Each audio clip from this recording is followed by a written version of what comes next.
Hi friends, ಎಲ್ಲರಿಗೂ ಉದ್ಯೋಗ ವಾರ್ತೆ ಕಾರ್ಯಕ್ರಮಕ್ಕೆ ಸ್ವಾಗತ ಸುಸ್ವಾಗತ. ಸೊ ನೋಡ್ರಿ, ಇವತ್ತಿನ ಒಂದು ಉದ್ಯೋಗ ವಾರ್ತೆದಲ್ಲಿ ಏನ್ ಡಿಸ್ಕಸ್ ಮಾಡ್ತಿದ್ವಿ ಅಂದ್ರೆ ಇಂಟೆಲಿಜೆನ್ಸ್ ಬ್ಯೂರೋದಲ್ಲಿರುವಂತಹ ಹುದ್ದೆಗಳ ಬಗ್ಗೆ ಡಿಸ್ಕಷನ್ ಮಾಡ್ತಿದ್ವಿ. The candidates are advises in their own interest to go through the detail advertisement available on the website to ensure they fulfill the eligibility criteria and the requirement before filling up the online applications. So ನೋಡ್ರಿ, detail notifications ಏನಿದೆ ಅದೇನಪ್ಪ ಅಂದ್ರೆ www.mha.gov.in ಅಲ್ಲಿ available ಇದೆ. So ನೋಡ್ರಿ, application ಹಾಕೋದಕ್ಕಿಂತ ಮುಂಚೆ ಒಂದ್ಸರಿ ಆ ವೆಬ್ಸೈಟ್ ವಿಸಿಟ್ ಮಾಡಿ ಆ ಅಪ್ಲಿಕೇಶನ್ ಡೌನ್ಲೋಡ್ ಮಾಡ್ಕೊಂಡು ಆಮೇಲೆ ನೀವು ಎಲಿಜಿಬಲ್ ಇದಿರಲ್ಲ ಅಂತ ಕನ್ಸಿಡರ್ ಮಾಡ್ಕೊಂಡು ಏನ್ ಮಾಡ್ರಿ ಅಂದ್ರೆ ಅಪ್ಲಿಕೇಶನ್ಸ್ ನ ಹಾಕ್ಬೇಕಾಗತ್ತೆ. ಸೊ ನೋಡ್ರಿ, ಇಂಟೆಲಿಜೆನ್ಸ್ ಬ್ಯೂರೋದಲ್ಲಿ ನೇಮಕಾತಿ ಇದೆ. ಇದು ಮಿನಿಸ್ಟ್ರಿ ಆಫ್ ಹೋಮ್ ಅಫೇರ್ಸ್ ಕೆಳಗಡೆ ಬರುತ್ತೆ, ಗವರ್ಮೆಂಟ್ ಆಫ್ ಇಂಡಿಯಾ. ಇಲ್ಲಿರುವಂತಹ ಹುದ್ದೆಗಳು ಯಾವ್ದಪ್ಪ ಅಂದ್ರೆ junior intelligence officer grade 2 technical. So ನೋಡ್ರಿ, junior intelligence officer grade 2 technical examination 2023 ಏನಪ್ಪ ಅಂದ್ರೆ ನೇಮಕಾತಿಯನ್ನ ಕರೆದಿದ್ದಾರೆ. Online applications are invited from Indian national for direct recruitment to the post of junior intelligence officer grade 2 technical, that is JIO 2 Tech in IB, Ministry of Home Affairs, Government of India. The eligibility criteria and other relevant details are as follows. So ನೋಡ್ರಿ, online applications ಕರೆದಿರೋದು ಯಾವ್ದಕ್ಕಪ್ಪ ಅಂದ್ರೆ junior intelligence officer ಹುದ್ದೆಗಳಿಗೆ ಕರೆದಿದ್ದಾರೆ. So ನೋಡ್ರಿ, ಇದು junior intelligence officer classification ನೋಡೋದಾದ್ರೆ ಇದು central general service group C non gazetted ನಾನ್ minister ಹುದ್ದೆ ಆಗಿದೆ. ಇಲ್ಲಿ ನಿಮ್ಗೆ ಪೇ ಸ್ಕೇಲ್ ನೋಡ್ರಿ 4th ಪೇ ಸ್ಕೇಲ್ ಅನ್ನ ಕೊಡ್ತಾರೆ, ಲೆವೆಲ್ 4 ಪೇ ಸ್ಕೇಲ್ ಅನ್ನ ಕೊಡ್ತಾರೆ. ಹಾಗಾಗಿ ಪ್ರತಿ ತಿಂಗಳ ನಿಮ್ಗೆ ಸಂಬಳ ಎಷ್ಟಪ್ಪ ಅಂದ್ರೆ 25,500 ರೂಪಾಯಿಂದ ನಿಮ್ಗೆ ಏನಪ್ಪ ಅಂದ್ರೆ 81,100 ಸ್ಯಾಲರಿಯನ್ನ ಕೊಡ್ತಾ ಹೋಗ್ತಾರೆ. ಜೊತೆಗೆ ನೋಡ್ರಿ, ಸ್ಪೆಷಲ್ ಸೆಕ್ಯೂರಿಟಿ ಅಲೌನ್ಸ್ ಅಂತ ಹೇಳಿ 20% ಬೇಸಿಕ್ ಪೇನ್ ಅಡಿಷನಲ್ ಆಗಿ ಕೊಡ್ತಾರೆ. ಜೊತೆಗೆ ಏನಪ್ಪ ಅಂದ್ರೆ ಕ್ಯಾಶ್ ಅಲೌನ್ಸಸ್ ಕೂಡ ಇರುತ್ತೆ. ಅಂದ್ರೆ 30 ಡೇಸ್ ಒಳಗಡೆ ನೀವೇನಾದ್ರೂ ಹಾಲಿಡೇ ಅನ್ನ ತಗೊಂಡ್ರೆ ಕ್ಯಾಶ್ ಅಲೌನ್ಸಸ್ ಕೂಡ ಕೊಡ್ತಾರೆ. ವೇಕೆನ್ಸೀಸ್ ನೋಡೋದಾದ್ರೆ ಒಟ್ಟು 797 ಹುದ್ದೆಗಳಿಗೆ ಏನಪ್ಪ ಅಂದ್ರೆ ಈ ಒಂದು ರಿಕ್ರೂಟ್ಮೆಂಟ್ ಅನ್ನ ಕರೆದಿದ್ದಾರೆ. ಸೊ ನೋಡ್ರಿ, ಎಸೆನ್ಷಿಯಲ್ ಕ್ವಾಲಿಫಿಕೇಶನ್ಸ್ ಏನಿದೆ ಅಂದ್ರೆ diploma in engineering in the fields of, ಅಂದ್ರೆ ನೀವು ಇಂಜಿನಿಯರಿಂಗ್ ಅಲ್ಲಿ ಡಿಪ್ಲೊಮಾ ಮಾಡಿರ್ಬೇಕು. ಯಾವ್ದ್ರೊಳಗಪ್ಪ ಅಂದ್ರೆ electronics and telecommunication, electronics and communication, electrical and electronics, information technology, computer science, computer engineering, computer applications. So ಇದ್ರೊಳಗೆ ನೀವೇನಾದ್ರೂ ಡಿಪ್ಲೊಮಾ ಮಾಡಿದ್ರೆ ಎಲಿಜಿಬಲ್ ಆಗ್ತೀರಾ. ಅಥವಾ bachelors degree in science with electronics or computer science or physics or mathematics from a government recognised university. So ನೋಡ್ರಿ, ನೀವೇನಪ್ಪ ಅಂದ್ರೆ BSc bachelor of science ಅನ್ನ ಮಾಡಿರ್ಬೇಕು. ಅದರೊಳಗೆ ಎಲೆಕ್ಟ್ರಾನಿಕ್ಸ್ ಆದ್ರೂ ತಗೊಂಡಿರ್ಬೇಕು, ಕಂಪ್ಯೂಟರ್ ಸೈನ್ಸ್ ಆದ್ರೂ ತಗೊಂಡಿರ್ಬೇಕು, ಅಥವಾ ಫಿಸಿಕ್ಸ್ ಅಥವಾ ಮ್ಯಾಥಮೆಟಿಕ್ಸ್ ಅಲ್ಲಿ ಮಾಡಿದ್ರು ಸಹ ನೀವು ಎಲಿಜಿಬಲ್ ಆಗ್ತೀರಾ. ಅಂದ್ರೆ ನಿಮ್ಮ BSc ನ ನೀವು ಎಲೆಕ್ಟ್ರಾನಿಕ್ಸ್, ಕಂಪ್ಯೂಟರ್ ಸೈನ್ಸ್ ಅಥವಾ ಫಿಸಿಕ್ಸ್ ಅಥವಾ ಮ್ಯಾಥಮೆಟಿಕ್ಸ್ ಅಲ್ಲಿ ಮಾಡಿದ್ರು ಸಹ ನೀವು ಇಲ್ಲಿ ಎಲಿಜಿಬಲ್ ಆಗ್ತೀರಾ. ಇದಾದ್ಮೇಲೆ ನೋಡ್ರಿ, ಬ್ಯಾಚುಲರ್ಸ್ ಡಿಗ್ರಿ ಯಾವ್ದ್ರೊಳಗಪ್ಪ ಅಂದ್ರೆ ಕಂಪ್ಯೂಟರ್ ಅಪ್ಲಿಕೇಶನ್ಸ್ ಅಥವಾ ಬ್ಯಾಚುಲರ್ ಆಫ್ ಕಂಪ್ಯೂಟರ್ ಅಪ್ಲಿಕೇಶನ್ಸ್ ಅಂತ ನಾವೇನ್ ಹೇಳ್ತೀವಲ್ಲ, ಈ ಒಂದು ಹುದ್ದೆನು ಮಾಡಿದ್ರು ಸಹ ಅಥವಾ ಈ ಒಂದು ಪದವಿಯನ್ನು ಪಡೆದಿದ್ರು ಸಹ ನೀವು ಇಲ್ಲಿ ಎಲಿಜಿಬಲ್ ಆಗ್ತೀರಾ. ಒಂದು ಡಿಪ್ಲೊಮಾ ಮಾಡಿರ್ಬೇಕು ಅಥವಾ ಸೈನ್ಸ್ ಗ್ರಾಜುಯೇಟ್ ಆಗಿರ್ಬೇಕು. ಅದ್ರೊಳಗೆ ಏನಪ್ಪಾ ಅಂದ್ರೆ ನೀವು ಫಿಸಿಕ್ಸ್, ಮ್ಯಾಥಮೆಟಿಕ್ಸ್, ಕಂಪ್ಯೂಟರ್ ಸೈನ್ಸ್ ಮತ್ತೆ ಎಲೆಕ್ಟ್ರಾನಿಕ್ಸ್ ಮುಗಿಸಿರ್ಬೇಕು. ಅಥವಾ BCA ಅಥವಾ ಬ್ಯಾಚುಲರ್ ಆಫ್ ಕಂಪ್ಯೂಟರ್ ಅಪ್ಲಿಕೇಶನ್ಸ್ ಮಾಡಿದ್ರು ಸಹ ನೀವು ಇಲ್ಲಿ ಎಲಿಜಿಬಲ್ ಆಗ್ತೀರಾ. ಆಮೇಲೆ ಏಜ್ ಲಿಮಿಟ್ ನೋಡೋದಾದ್ರೆ ನೋಡ್ರಿ, 18 ರಿಂದ 27 ವರ್ಷ ನಿಮಗೆ ವಯೋಮಿತಿಯನ್ನ ಕೊಟ್ಟಿದ್ದಾರೆ. ಜೊತೆಗೆ ಕೆಲವೊಂದಿಷ್ಟು ಕ್ಯಾಟಗರೀಸ್ ಏನಪ್ಪಾ ಅಂದ್ರೆ ವಯೋಮಿತಿ ಸಡಲಿಕೆಯನ್ನು ಕೂಡ ಕೊಟ್ಟಿದ್ದಾರೆ. ಸೊ ನೋಡ್ರಿ, ನೀವೇನಾದ್ರೂ SC/ST ಕ್ಯಾಟಗರಿ ಆಗಿದ್ರೆ ನಿಮ್ಗೆ 5 ವರ್ಷ ವಯೋಮಿತಿ ಸಡಲಿಕೆಯನ್ನ ಕೊಟ್ಟಿರ್ತಾರೆ. OBC ಅಭ್ಯರ್ಥಿಗಳಾಗಿದ್ರೆ ನಿಮ್ಗೆ 3 ವರ್ಷ ವಯೋಮಿತಿ ಸಡಲಿಕೆಯನ್ನ ಕೊಡ್ತಾ ಹೋಗ್ತಾರೆ. ಆಮೇಲೆ ನೋಡ್ರಿ, ನೆಕ್ಸ್ಟ್ ಏನ್ ನೋಡ್ತಾ ಹೋಗೋಣ ಅಂದ್ರೆ the eligibility of the candidates in terms of the age, education, qualification, caste category etcetera will be determined on the basis of closing date. ಅಂದ್ರೆ ನಿಮ್ಮ ವಯೋಮಿತಿ ಏನಿದೆ, ಎಜುಕೇಶನ್ ಕ್ವಾಲಿಫಿಕೇಶನ್ಸ್ ಏನಿದೆ, ಕಾಸ್ಟ್ ಕ್ಯಾಟಗರಿ, ಇವನ್ನೆಲ್ಲ ಏನಪ್ಪ ಅಂದ್ರೆ ಈ ಅಪ್ಲಿಕೇಶನ್ ಹಾಕುವ ಕೊನೆಯ ದಿನಾಂಕದ ಮೇಲೆ ನಿಗದಿ ಮಾಡಲಾಗುತ್ತೆ. The candidate must be in possession of diploma or degree in relevant field of mention in the above table, that is the final result must not be out on before the closing date. ಅಂದ್ರೆ ಬಹಳಷ್ಟು ಜನಕ್ಕೆ confusions ಇರುತ್ತೆ, ನಾವು final semester ಅಲ್ಲಿ ಇದೀವಿ, ನಾವು ಕೂಡ ಈ ಹುದ್ದೆಗೆ ಅಪ್ಲಿಕೇಶನ್ ಹಾಕಬಹುದಾ ಅಂತೇಳಿ. ಆದ್ರೆ ನೋಡ್ರಿ, ಯಾರ್ದು ಒಂದು ಎಜುಕೇಶನ್ ಕಂಪ್ಲೀಟ್ ಆಗಿದೆ ಅವ್ರು ಮಾತ್ರ ಏನಪ್ಪಾ ಅಂದ್ರೆ ಈ ಹುದ್ದೆಗೆ ಅಪ್ಲಿಕೇಶನ್ಸ್ ಹಾಕಬಹುದು. ಅಂದ್ರೆ ಇನ್ ಕೇಸ್ ನೀವು ಫೈನಲ್ ಸೆಮಿಸ್ಟರ್ ಇದ್ರಿ, ನಿಮ್ದು ಕೊನೆಯ ದಿನಾಂಕ ಆದಂತ 23/6/2023 ರಿಸಲ್ಟ್ ಬರ್ತಿತ್ತಂದ್ರೆ ನೀವು ಇಲ್ಲಿ ಎಲಿಜಿಬಿಲಿಟಿ ಆಗಲ್ಲ. ಅಂದ್ರೆ ಯಾರೆಲ್ಲ ಆಲ್ರೆಡಿ ಡಿಪ್ಲೊಮಾ ಅಥವಾ ಡಿಗ್ರಿಯನ್ನ ಕಂಪ್ಲೀಟ್ ಮಾಡಿದ್ರಲ್ಲ ಅವ್ರು ಮಾತ್ರ ಇಲ್ಲಿ ಎಲಿಜಿಬಲ್ ಆಗ್ತಾರೆ.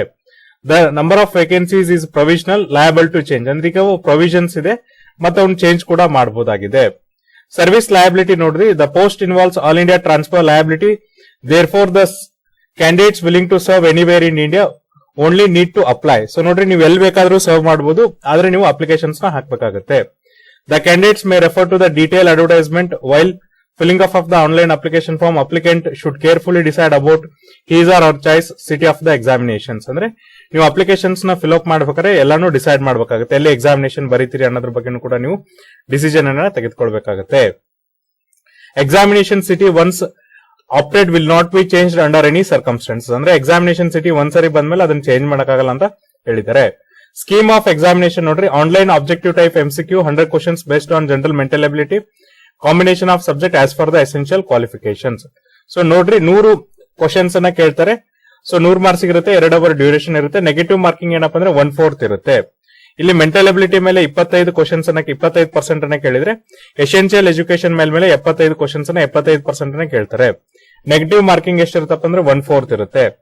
ಸ್ಕಿಲ್ ಟೆಸ್ಟಿಂಗ್ ನೋಡ್ರಿ, it would be practical based on the technical in nature commensurate with job profile. ಅಂದ್ರೆ ಸ್ಕಿಲ್ ಟೆಸ್ಟ್ ಏನಿರುತ್ತಪ್ಪ ಅಂದ್ರೆ ಪ್ರಾಕ್ಟಿಕಲ್ ಇರುತ್ತೆ, ನೀವೇನ್ ಕಲ್ತಿರ್ತಿರಲ್ಲ ಅದ್ರ ಮೇಲೆ ನಿಮ್ಮ ಸ್ಕಿಲ್ ಟೆಸ್ಟ್ ಅನ್ನ ಕಂಡಕ್ಟ್ ಮಾಡ್ತಾರೆ. ಅದಕ್ಕೆ 30 ಮಾರ್ಕ್ಸ್ ಇರುತ್ತೆ. ಇಂಟರ್ವ್ಯೂಗೆ 20 ಮಾರ್ಕ್ಸ್ ಇರುತ್ತೆ. ಒಟ್ಟು ಏನಪ್ಪಾ ಅಂದ್ರೆ 150 ಮಾರ್ಕ್ಸ್ ಇರುತ್ತೆ. ಆಮೇಲೆ ನೋಡ್ರಿ ಕಟ್ ಆಫ್ ಮಾರ್ಕ್ಸ್ ಏನಿರುತ್ತಪ್ಪ ಅಂದ್ರೆ ಟೈರ್ 1 ಎಕ್ಸಾಮಿನೇಷನ್ಗೆ ಅನ್ರಿಸರ್ವ್ಡ್ ಕ್ಯಾಟಗರಿ ಆಗಿದ್ರೆ ನೀವು 35 ಮಾರ್ಕ್ಸ್ ತಗೋಬೇಕು, OBC ಆಗಿದ್ರೆ 34, SC ST 33, ಮತ್ತೆ ಎಕನಾಮಿಕಲಿ ವೀಕರ್ ಸೆಕ್ಷನ್ ಅವರಿಗೆ ಏನಪ್ಪ ಅಂದ್ರೆ 35 ಮಾರ್ಕ್ಸ್ ಗಳನ್ನ ತೆಗೆದುಕೊಳ್ಬೇಕಾಗತ್ತೆ. ಹಾಗಾದ್ರೆ ಅಪ್ಲಿಕೇಶನ್ಸ್ ನ ಯಾವ ತರನ ಹಾಕೋದಂದ್ರೆ, application should be submitted only through the online registration by logging on to the website www.mh.gov.in or www.ncs.gov.in.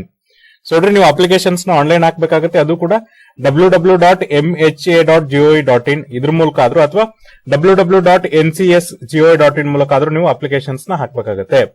ಆಮೇಲೆ ನೋಡ್ರಿ, ಅಪ್ಲಿಕೇಶನ್ಸ್ ಯಾವಾಗ ಓಪನ್ ಆಗುತ್ತಪ್ಪ ಅಂದ್ರೆ 3/6/2023 ಓಪನ್ ಆಗುತ್ತೆ, 23/6/2023 ಕ್ಲೋಸ್ ಆಗುತ್ತೆ. ಹಾಗಾಗಿ ನಿಮ್ಗೆ ಅಪ್ಲಿಕೇಶನ್ಸ್ ಇರುವಂತ ವಿಂಡೋ ಟೈಮ್ ಏನಪ್ಪಾ ಅಂದ್ರೆ 3/6/2023 ಇಂದ 23/6/2023, ಅಂದ್ರೆ 3ನೇ ಜನವರಿ 2023 ಇಂದ 23ನೇ ಜನವರಿ 2023.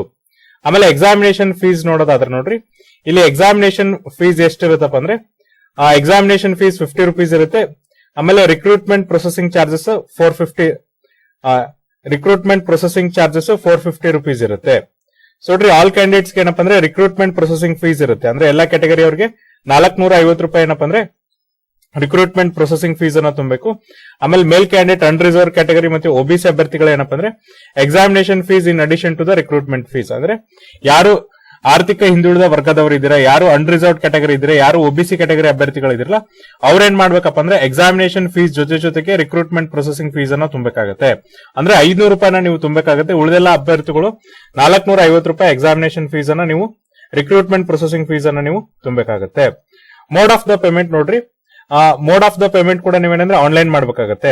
SBI ಪೇ ಮೂಲಕ ಅಥವಾ debit card, RuPay, visa, master card, ರಾಷ್ಟ್ರೀಯ ಕಾರ್ಡ್ ಮೂಲಕ, ಕ್ರೆಡಿಟ್ ಕಾರ್ಡ್ ಮೂಲಕ ಅಥವಾ ಇಂಟರ್ನೆಟ್ ಬ್ಯಾಂಕಿಂಗ್ ಮೂಲಕ, UPI ಮತ್ತೆ SBI ಚಲನ್ ಮೂಲಕ. ಅಂದ್ರೆ ಆಫ್ಲೈನ್ ಮಾಡೋದಿದ್ರೆ SBI ಚಾನಲ್ ಮೂಲಕ ನೀವೇನಪ್ಪ ಅಂದ್ರೆ ಅಪ್ಲಿಕೇಶನ್ಸ್ ನ ತುಂಬಬಹುದು, ಅಪ್ಲಿಕೇಶನ್ ಫೀಸ್ ಅನ್ನ ತುಂಬಬೇಕಾಗಿದೆ. Payments through the SBI challan generated on the last days of the closure of online application can be submitted in the bank till 27/6/2023. ಅಂದ್ರೆ ನೋಡ್ರಿ, 23 ಲಾಸ್ಟ್ ಡೇಟ್ ಇದೆಯಲ್ಲ, ಅವತ್ತು ನೀವೇನಾದ್ರೂ ಈ ಚಾನಲ್ ಅನ್ನ ಜನರೇಟ್ ಮಾಡಿದ್ರೆ, SBI ಚಾನಲ್ ಅನ್ನ ಜನರೇಟ್ ಮಾಡಿದ್ರೆ ಆಫ್ಲೈನ್ ಎಕ್ಸಾಮಿನೇಷನ್ ಫೀಸ್ಗೆ ಅದನ್ನ 27/6/2023 ವರೆಗೂ ತುಂಬಬಹುದಾಗಿದೆ ಅಂತ ಹೇಳಿದ್ದಾರೆ. ಜೊತೆಗೆ ನೋಡ್ರಿ, 23/6/2023 ಏನಪ್ಪಾ ಅಂದ್ರೆ ಕ್ಲೋಸಿಂಗ್ ಡೇಟ್ ಆಗಿದೆ. ಸೊ ಇದೇನಂದ್ರೆ ಈಗಿರುವಂತ ಮಾಹಿತಿ ಪ್ರಕಾರ. ಇನ್ ಕೇಸ್ ನೋಡ್ರಿ ಡೀಟೇಲ್ಡ್ ಅಡ್ವರ್ಟೈಸ್ಮೆಂಟ್ ಬಂದ್ಮೇಲೆ ನಾವೇನಪ್ಪ ಅಂದ್ರೆ ಫರ್ದರ್ ಆಗಿ ಇನ್ನು ಕಾಂಪ್ರಿಹೆನ್ಸಿವ್ ಆಗಿ, ಅಂದ್ರೆ ಇನ್ನು ಎಲ್ಲಾ ಮಾಹಿತಿಗಳನ್ನ ಒಳ್ಕೊಂಡು ಯಾವ್ಯಾವ ಎಕ್ಸಾಮಿನೇಷನ್ ಸಿಟೀಸ್ ಇದೆ ಮತ್ತೆ ಮೋಡ್ ಆಫ್ ಎಕ್ಸಾಮಿನೇಷನ್ ಏನಿರುತ್ತೆ ಅದ್ರ ಬಗ್ಗೆ ಏನ್ ಮಾಡ್ತೀವಪ್ಪ ಅಂದ್ರೆ ಇನ್ನು ಡೆಪ್ತ್ ಆಗಿ ಡಿಸ್ಕಷನ್ ಮಾಡ್ತೀವಿ. ಸೊ ಈಗ ಆಸ್ ಅ ಹಿಂಟ್ ಆಗಿ ನಿಮ್ಗೆ ಏನಪ್ಪ ಅಂದ್ರೆ ಎಷ್ಟು ಹುದ್ದೆಗಳಿದೆ, ಏನ್ ಎಜುಕೇಶನ್ ಕ್ವಾಲಿಫಿಕೇಶನ್ಸ್ ಇದೆ, ಎಷ್ಟು ಅಪ್ಲಿಕೇಶನ್ ಫೀಸ್ ಇದೆ ಅಂತ ಕೊಡ್ತಿದ್ವಿ. ಒಂದ್ಸರಿ ಅಫಿಷಿಯಲ್ ನೋಟಿಫಿಕೇಶನ್ಸ್ ಬಂದ್ಮೇಲೆ ಅದ್ರ ಬಗ್ಗೆ ಇನ್ನೂ ಡೆಪ್ತ್ ಆಗಿ ನಾವು ಡಿಸ್ಕಷನ್ ಅನ್ನ ಮಾಡ್ತಾ ಹೋಗೋಣ. ಸೊ ಇದು ಏನಪ್ಪಾ ಅಂದ್ರೆ ಇವತ್ತಿನ ಒಂದು ಉದ್ಯೋಗ ವಾರ್ತೆ. ನಾಳೆ ಮತ್ತೊಂದು ರಿಕ್ರೂಟ್ಮೆಂಟ್ ಬಗ್ಗೆ ಡಿಸ್ಕಸ್ ಮಾಡೋಣ. ಅಲ್ಲಿವರೆಗೂ ನೋಡ್ತಾ ಇರಿ ಉದ್ಯೋಗ ವಾರ್ತೆ ಕಾರ್ಯಕ್ರಮ. Thank you.